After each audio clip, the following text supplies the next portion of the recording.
au Nord Kivu. Nouvelle édition du journal sur votre chaîne. Merci de nous recevoir chez vous à la une de l'actualité de ce vendredi. Le porte-parole du gouvernement a fait le point sur différents sujets d'actualité au pays, notamment les tueries à Ocha et à Beni dans le Nord Kivu qui a coûté la vie à une trentaine de personnes civiles et militaires. Il est également revenu sur les déclarations de Linda Thomas-Greenfield, une officielle américaine, sur la révision de la Constitution ou non en Afrique, ainsi que la décision du gouvernement de déclarer Scott Campbell, directeur du Bureau conjoint des Nations Unies aux droits de l'homme, persona non grata sur le sol congolais. Le gouvernement de la République démocratique du Congo les condamne et il présente ses condoléances les plus attristées aux familles endeuillées du Grand Nord, aussi bien à Oicha qu'à Beni, en leur assurant de sa compassion, de son secours et de sa détermination à effacer du sol congolais toutes les traces du terrorisme de la force négative ADF. C'est par ce message de condoléances à la population du Nord Kivu que le ministre de la Communication et Médias Lambert Mende a débuté son point de presse.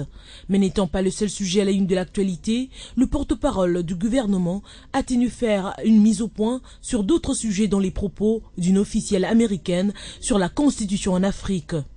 Les éléments résiduels de l'ADF ont décidé de se livrer désormais à une sorte de baroud d'honneur, en recourant à la technique terroriste de hit and run, frapper et s'enfuir. C'est ce qui a été constaté à Oicha il y a quelques jours, c'est ce qui a été constaté à Beni il y a seulement quelques heures. Ces nouveaux crimes sont en réalité gratuits, car inutiles. Ils ne procureront aucun gain stratégique à ceux qui les exécutent. S'agissant du directeur du BCNUDH, Campbell, Mende n'a pas manqué de préciser que ces publications sur l'opération Likofi étaient tout simplement les rumeurs les plus invraisemblables et que le gouvernement ne pouvait pas rester indifférent face à ces propos qui remettent en cause l'armée de toute une nation. Massacre à Beni, bientôt une commission composée des députés nationaux se rendra dans cette ville qui a été le théâtre d'un carnage perpétré par les rebelles ougandais. La décision a été prise à l'issue d'une réunion entre le président de l'Assemblée nationale Obaminaku et les députés nationaux du Nord Kivu. Au cours de cette plénière, une minute de silence a été observée par les élus du peuple en mémoire des compatriotes assassinés par les ADF Nalu dans les territoires de Beni. Après la plénière, le président de la Chambre basse du Parlement congolais, Obemina Kundialanjoko, a reçu le député originaire du Nord Kivu et bientôt une délégation des élus du peuple devra se rendre dans cette partie du pays. L'Assemblée nationale est toujours attentif aux préoccupations de toute la République, mais particulièrement au Nord Kivu où nous avons trop souffert et il a promis de diligenter une mission d'urgence pour pouvoir vérifier ce qui se passe sur le terrain. Et en même temps, il va parler avec le ministre de l'Intérieur et les autres autorités pour que la sécurité revienne comme il y a quelque temps dans toute la province du Nord Kivu.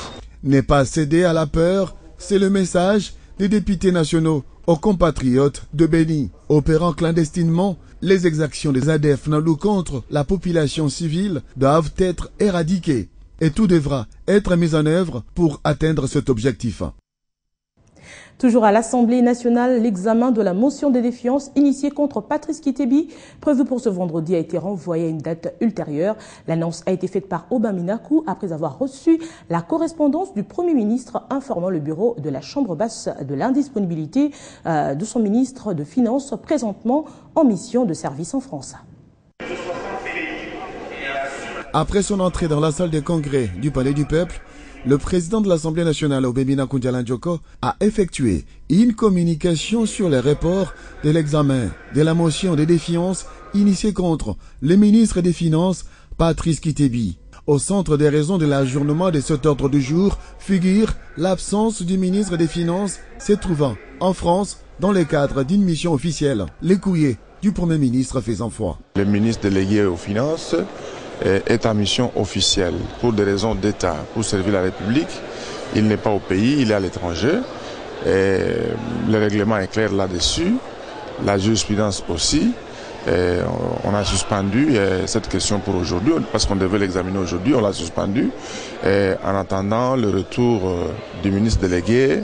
Après son séjour hors du pays, le ministre des Finances, Patrice Kitebi, devra donc répondre à l'invitation des élus du peuple.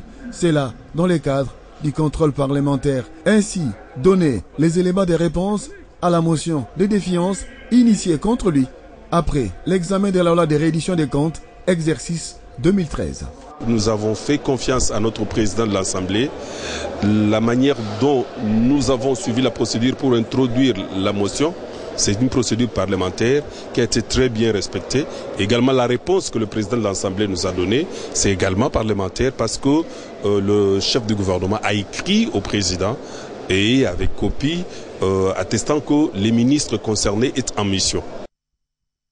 Dans l'est de la République démocratique du Congo, précisément au sud Kivu, la population, dont les déplacés de Moutaroulé, réclament un retour dans la paix, la sécurité et la dignité chez eux, aussi à la cohabitation pacifique dans le territoire d'Uvira. Un carnaval de la paix a sanctionné cette démarche qui a connu la participation des autorités provinciales, dont le gouverneur Marcelin Sichambo et les agences du système des Nations Unies. Ils se sont mobilisés par milliers pour défendre une cause, celle de proclamer le retour de la paix, la sécurité et la cohabitation pacifique dans les territoires d'Uvira. Les ministres provinciaux, les députés, des hommes et des femmes de la société civile et des organisations du système des Nations Unies, tous ensemble sous un soleil de plomb ont marché. Parti de Boguira, dans la plaine La Rouzizi, la caravane est passée par Moutaroulé, où une gerbe de fleurs a été déposée sur les sépultures des victimes des massacres du mois de juin dernier. C'est au niveau de Kavimvira, à l'entrée d'Uvira, que le gouverneur de province, Marcelin Sichambo a rejoint la caravane.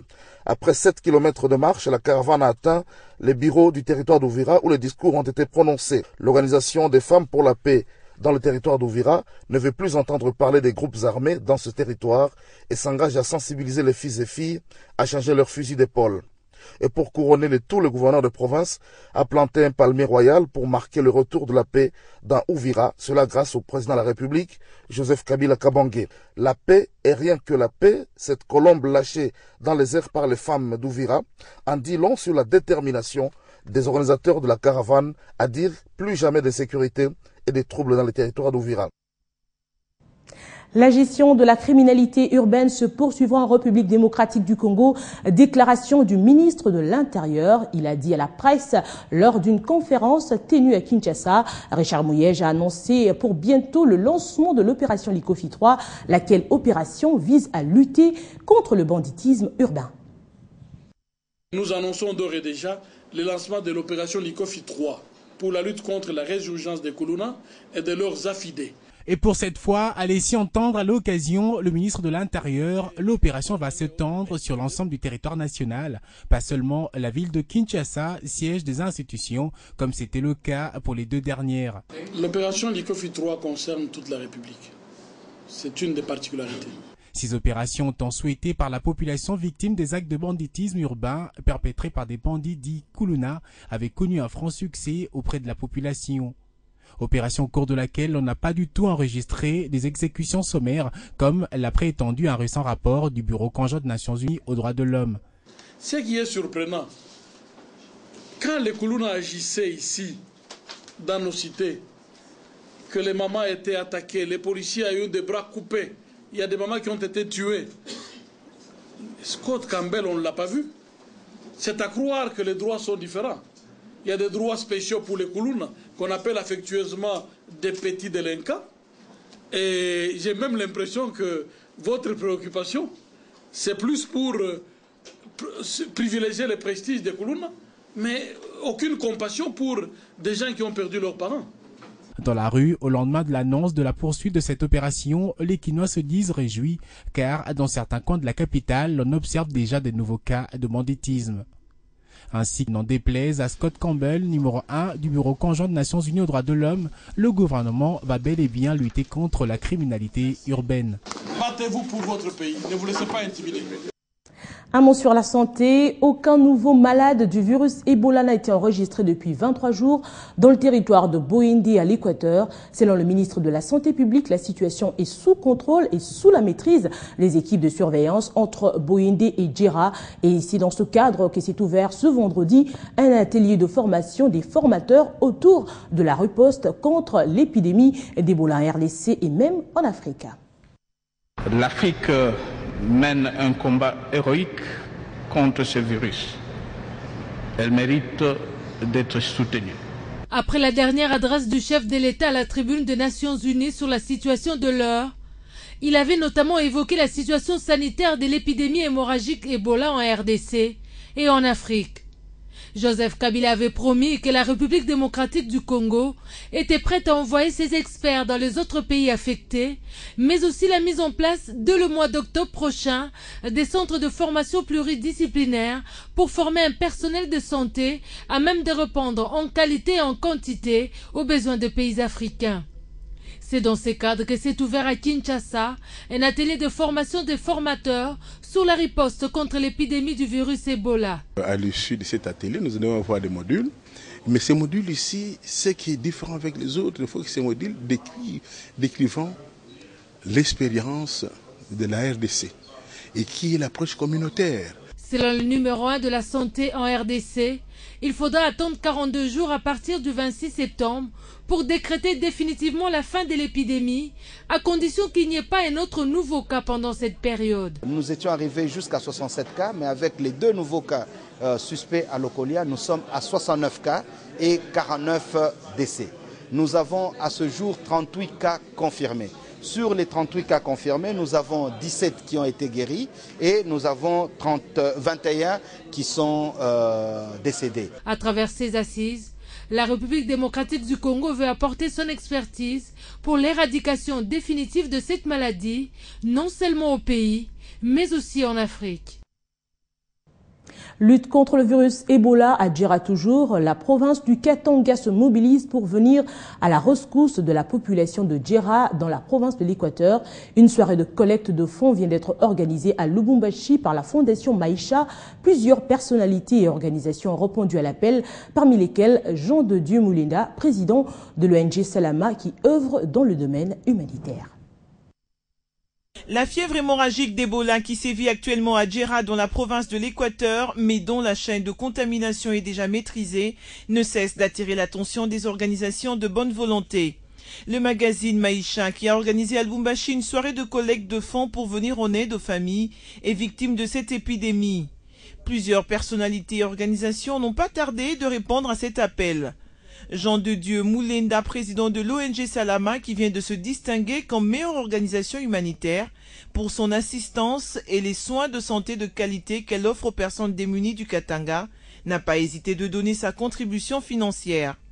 Au cours de la même soirée, le magazine Maïcha lui a décerné un diplôme d'excellence parmi les rares personnalités qui œuvrent jour et nuit pour le bien-être de la communauté. Très ravi, Jean de Dieu n'a pas manqué de remercier les autorités gouvernementales de la RDC qui militent jour et nuit pour la restauration de la paix totale dans le Katanga. Le gouverneur de province empêché a été représenté par Wit Moulongo, son directeur de cabinet qui a procédé au vernissage du 2e numéro du magazine Maïcha. Les hommes de Dieu ont une lourde responsabilité pour que la RDC soit une nation émergente et puissante dans les années à venir. Et pour y arriver, tous sont appelés à avoir une vision et pas n'importe laquelle. L'un d'entre eux l'a compris et mène depuis peu une démarche auprès de la population, mais également auprès des décideurs. Cet homme de Dieu, c'est lui, Théodore Mougalou, qui rencontre un autre pasteur comme lui, Léopold Mutombo. L'accolade dit tout de l'unité qui existe entre les deux hommes qui ensemble vont échanger à huis clos dans ce bureau. Mais alors, de quoi était-il question?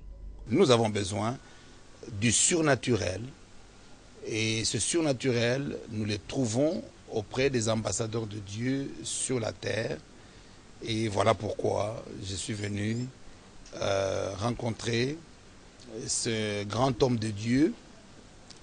Je vais continuer à rencontrer les autres hommes de Dieu, mais j'ai commencé par lui.